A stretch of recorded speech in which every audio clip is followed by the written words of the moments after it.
어, 코로나가 한창 극심한 때인 것 같습니다. 제가 걸려도 이상하지 않고 여기서 어느 누가 걸려도 이상하지 않은 때인 것 같아요. 최대 많은 숫자가 걸리고 있고 그리고 많은 분들이 돌아가시고 있습니다. 이런 고난의 때면 우리가 익히 기억하는 말이 있죠. 이 또한 지나가리라 라고 말이죠. 예수님을 세게 믿는다고 해서 코로나 안 걸리고 그런 건 아닌 것 같아요. 그렇죠? 물론 특별히 하나님이 꼭 보호하실 만한 사람들은 그때그때마다 있다 싶지만 일반적으로는 그렇지 않습니다. 우리가 이 어려운 때를 함께 지나가면서 하나님 원망하지 않았으면 좋겠고요. 부디 이 시간 더욱더 순간순간 또는 상황들을 따라서 하나님과 더욱더 친밀한 시간들, 그런 기회들을 보내실 수 있었으면 좋겠고요. 우리가 이 시간을 지나고 난 다음에 하나님 어디 갔더라 라고가 아니라 어느덧 그 시간을 통해서 가까워진 그 하나님을 우리가 만날 수 있었으면, 고백할 수 있었으면 좋겠습니다. 그 마음 소망 담아서요, 오늘 말씀 나누길 원하는데요. 우리는 모두 확실한 것을 좋아하지 불확실한 것을 좋아하진 않습니다. 왜냐하면 불확실한 것들이 우리들 가운데 불안함과 두려움을 안겨주기 때문에 그래요. 혹시 안개가 짙게 깔린 도로 운전해 보셨나요? 그 도로를 운전할 때면 어떠신가요? 마음이 불안하시죠? 왜냐하면 한 치 앞이 보이지 않는 그것 때문에, 그 불확실함 때문에 그런 거예요. 사실 이 세상에 정말 확실한 것, 명명백백한 것, 이것이 무엇이 있겠냐마는 그래도 각자 비교적 확실해 보이는 것들을 선택하면서 살아가곤 합니다. 예를 들어서요, 롤러코스터 놀이기구를 타려고 하는데 안전바, 안전벨트가 허술해 보여요. 그래서 안전함이 보장되지 않는 불확실함이 보인다면 타시겠습니까? 안 타시겠죠. 내 몸을 맡길 수 없어요. 그 불확실함 가운데 몸을 맡겼다가는 불안함, 두려움을 넘어선 공포를 체험하게 되는 거죠. 이렇게 사람들은 확실성을 보장하는 것들을 좋아합니다. 그래서 돈을 좋아하는지 모르겠어요. 숫자 명확하잖아요.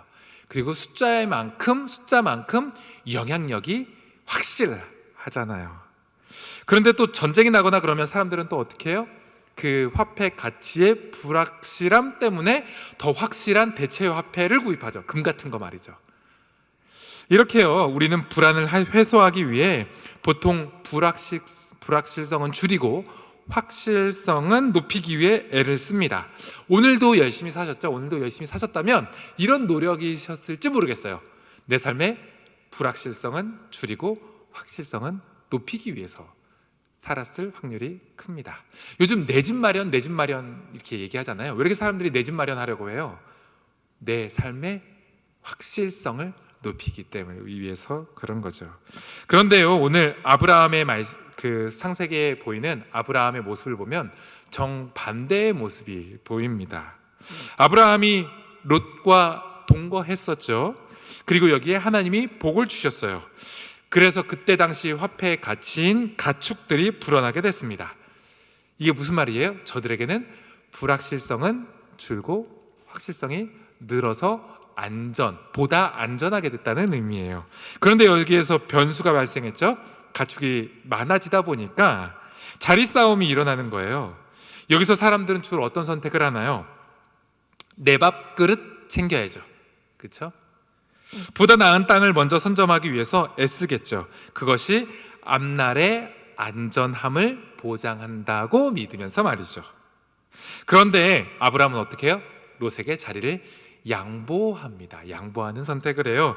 확실성을 낮추고 불확실성을 높이는 비정상적인 선택을 하는 거예요. 어떻게 그럴 수 있었을까요?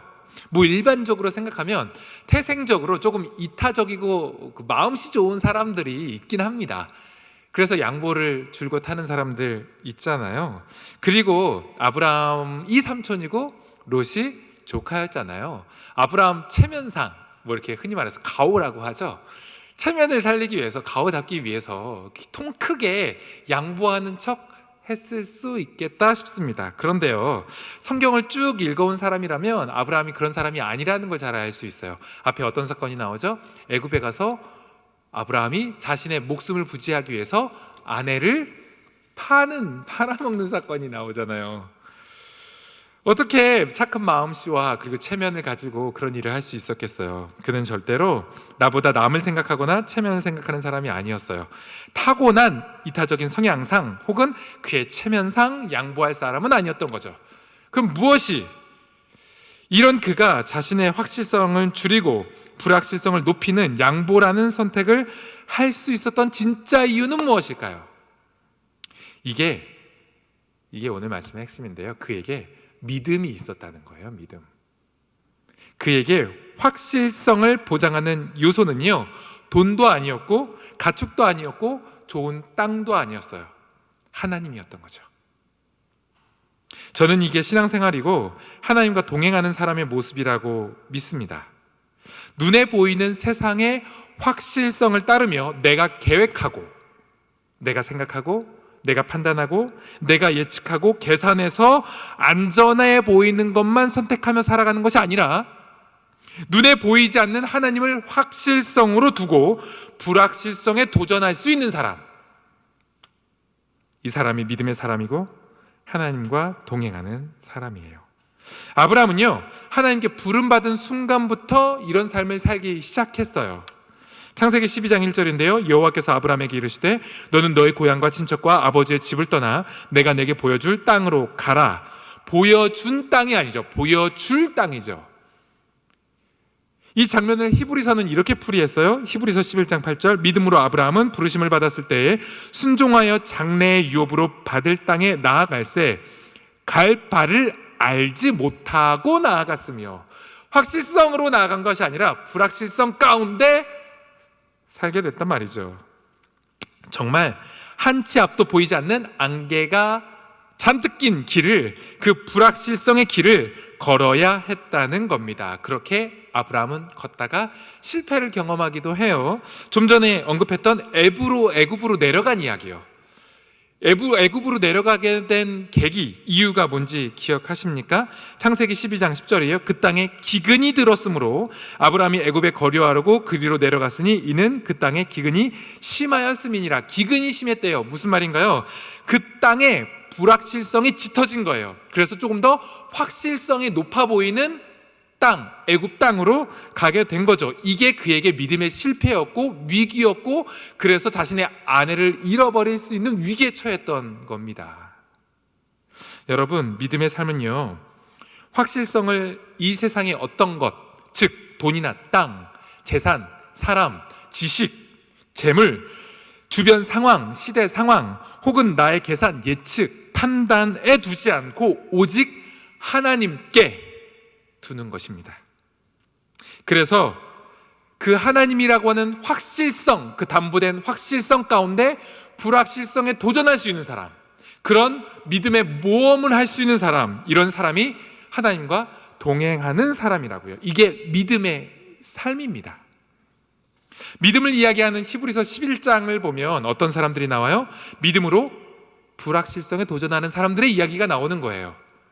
노아를 볼까요? 히브리서 11장 7절 믿음으로 노아는 아직 보이지 않는 일에 경고하심을 받아 경외함으로 방주를 준비하여, 불확실성 가운데 확실한 하나님, 그의 약속과 말씀 믿고 도전하는 노아의 모습인 거죠. 모세는 어떠했나요? 11장 27절인데요. 믿음으로 애굽을 떠나 왕의 노함을 무서워하지 않고, 무슨 말이에요? 말 한마디에 죽고 사는 그 살아있는 권력자, 세상 사람들이 확실성이라고 이야기하는 그 권력, 그것을 생각하지 않고 보이지 아니하는 자를 보는 것 같이 하여 참았으며, 보이지 않는 그 불확실한 그 하나님을 확실성으로 살았다는 거예요. 골리앗 앞에 다윗은요 어땠나요? 그가 했던 유명한 고백 아시죠? 사무엘상 17장 45절입니다. 다윗이 블레셋 사람에게 이르되 너는 칼과 단창으로 내게 나아오거니와 나는 만군의 여호와의 이름 곧 내가 모욕하는 이스라엘 군대의 하나님의 이름으로 내게 나아가노라. 칼과 단창, 갑옷, 이게 뭐예요? 세상 사람들이 전쟁 중에 확실성으로 여기는 것들이죠. 그런데 다윗은 사울의 투구도 받았고 갑옷도 받았고 칼도 받았었습니다. 근데 그것을 사용하지 않았어요. 왜요? 그에게는 무기가 확실성의 요소가 아니라 단 여호와 하나님, 만군의 여호와 하나님만이 그에게 확실성이었기 때문이죠. 그래서 골리앗 앞에서는 도전과 모험이 있을 수 있었던 겁니다. 그래서 그가 지어 불렀던 노래, 유명한 노래, 무슨 노래가 있어요? 시편 18편 1절 2절, 이 고백인 거예요. 보세요. 나의 힘이신 여호와여, 하나님만이 나의 확실성이라는 거예요. 내가 주를 사랑하나이다. 여호와는 나의 반석이시요, 나의 요새시요, 나를 건지시는 이시요, 나의 하나님이시요, 내가 그 안에 피할 나의 바위시요, 나의 방패시요, 나의 구원의 뿌리시요, 나의 산성이시로다. 다른 말로 돼 있지만 똑같은 말입니다. 하나님만이 나의 확실함이 되십니다. 우리가 주와 동행한다는 것은 이런 노래만 부른다는 것이 아니고요, 주님이 나의 유일한 확실성 요소가 되시기에 그 어떤 불확실한 상황에도 순종함으로 도전하는 삶을 살아가는 것이 진정한 주님과 동행한다는 겁니다. 저는 이런 맥락에서 순종을 이야기하고 싶습니다. 순종, 무엇이 순종일까요? 가짜 순종 말고요, 진짜 순종 말이죠. 어떤 것을 순종이라고 생각하세요?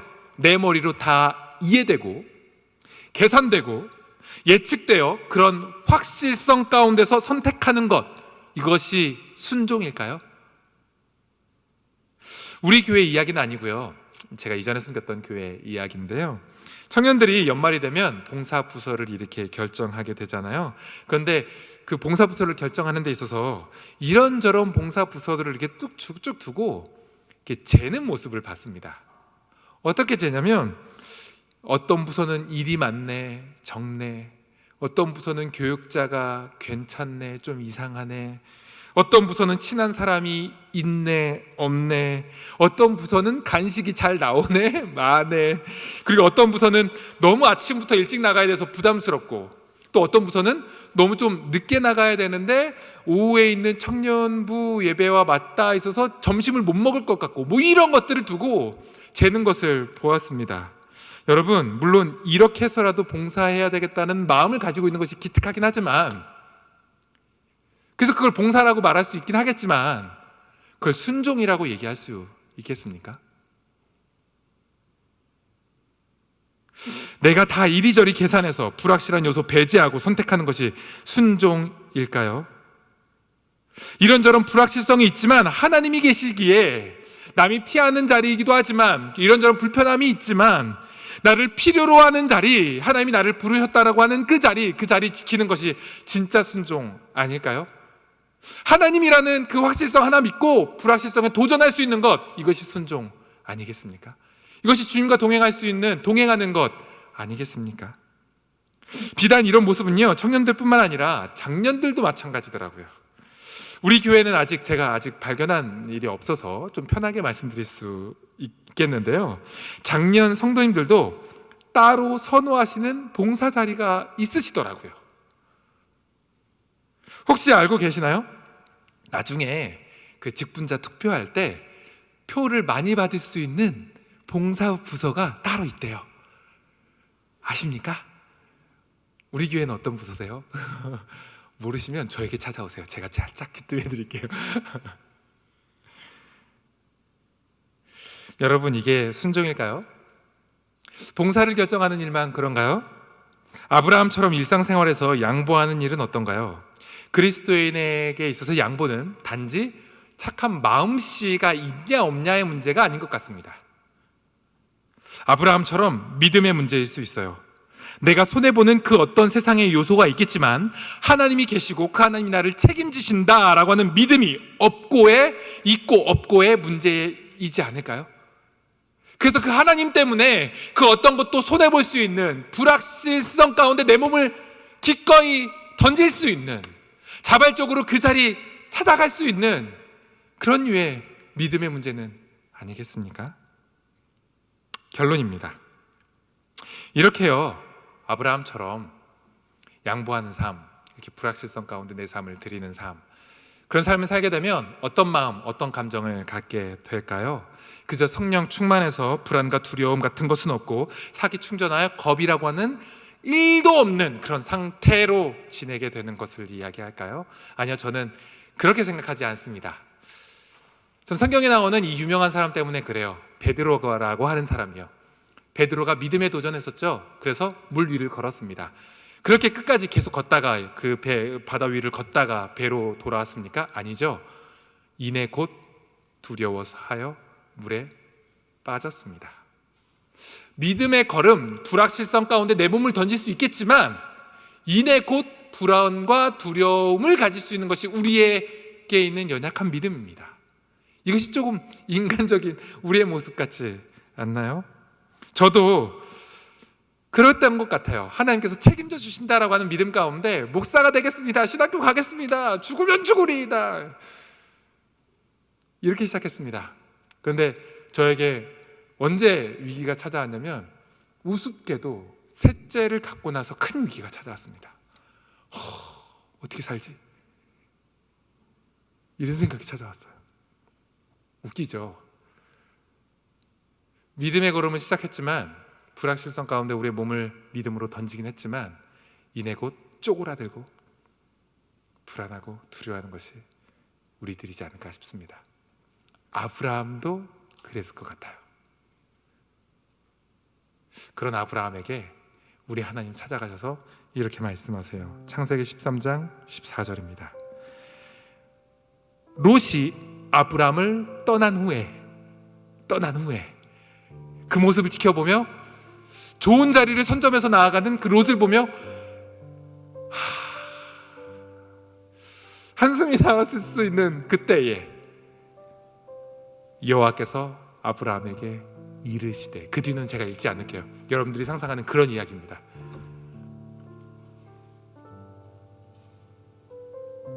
롯이 아브라함을 떠난 뒤, 즉 아브라함으로서는 눈에 보이기에 더 좋아 보이는 땅을 가질 기회를 잃어버리고 난 후 내가 한 일이 맞나? 내가 꼭 굳이 그랬어야만 했나? 이런 것만이 믿음의 길인가? 믿음의 선택이었나? 라고 하는 작은 후회와 내 삶의 두려움이 찾아오기 시작할 그 무렵, 그 두려움에 잠식되기 전에 우리 주님께서 바로 뒤쫓아오셔서 아브라함아, 눈을 들어봐라. 동쪽과 서쪽, 남쪽과 북쪽, 네가 바라보는 그 모든 땅을 내가 너에게 주고 내가 너에게 약속한 그 모든 약속을 지키리라.